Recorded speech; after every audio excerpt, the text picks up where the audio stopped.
হাই everyone, এইমাত্ৰ therapy কৰি আহিছোঁ দেহাক লৈ আৰু বাটতে দেখিলোঁ এখন ধুনীয়া শাক পাচলি বজাৰ হৈ আছে। আমাৰ ৰুমত মানে একেবাৰে শাক পাচলি নাছিল, ভাবিলোঁ শাক পাচলি অকণমান লৈ যাওঁ, বিশেষকৈ আলু একেবাৰে নাছিলে আৰু তাকে বোলো অকণমান বজাৰ কৰোঁ বুলি সোমালোঁ।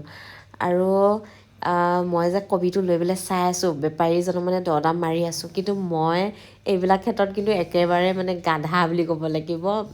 চব্জিৰ ক্ষেত্ৰত আমাৰ মানুহজনীও মানে নাজানে শাক পাচলি দৰদাম মাৰিবলৈ, ময়ো নাজানো, কাৰণ আমি ৰুমত থকাৰ পৰাহে মানে এইবিলাক বস্তু তেনেকৈ দৰদাম মাৰি কিনিছোঁ। আগতে কেতিয়াও বজাৰ কৰি পোৱাই নাছিলোঁ মানে। এয়াই মানে আমাৰ ফাৰ্ষ্ট আৰু ৰুমত অহাৰ পৰা এনেকৈ বজাৰ কৰা।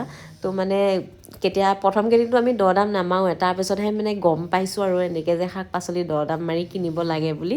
মইতো ডাইৰেক্ট এনেকৈ যিটো মানে খোজে সেইটোকে দি দিওঁ আৰু কমাব লাগে বুলি নাজানো।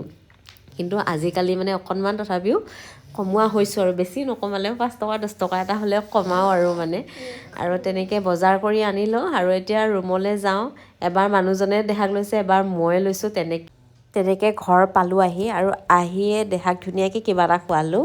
খুৱাই পেলাই তাক চকীখনতে অকণমান বহাই থৈ দিছোঁ আৰু মই এইফালে আলু পিঁয়াজ এনেকৈ কিবা কিবি কাটি আছোঁ ভাজি বনাবৰ কাৰণে।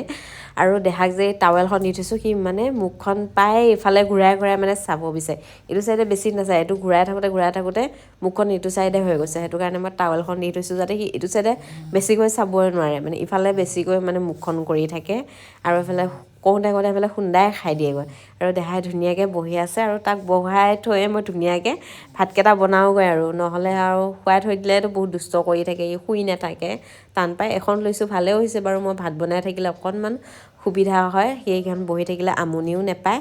তো আজি ভিডিঅ'টো ইমানেই। তো বাই বাই সকলোকে। যদি ভাল পায় তেনেহ'লে মোৰ চেনেলটো ফ'ল' কৰি দিব দেই।